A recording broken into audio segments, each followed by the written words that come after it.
والذين هاجروا في الله من بعد ما ظلموا لنبوئنهم في الدنيا حسنة ولأجر الآخرة أكبر لو كانوا يعلمون الذين صبروا وعلى ربهم يتوكلون وما أرسلنا من قبلك إلا رجالا نوحي إليهم فاسألوا أهل الذكر إن كنتم لا تعلمون بالبينات والزبر وأنزلنا إليك الذكر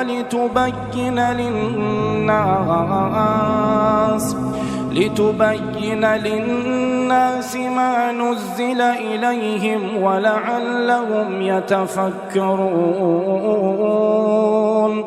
أفأمن الذين مكروا السيئات أن يخسف الله بهم الأرض أو يأتيهم العذاب من حيث لا يشعرون أو يأخذهم في تقلبهم فما هم بمعجزين أو يأخذهم على تخوف فإن ربكم لرؤوف رحيم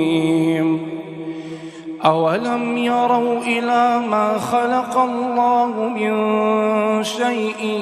يتفيأ ظلاله عن اليمين والشمائل سجدا لله وهم داخرون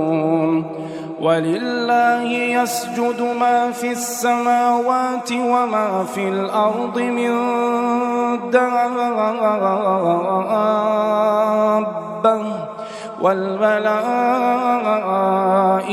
وهم لا يستكبرون يخافون ربهم من فوقهم ويفعلون ما يؤمرون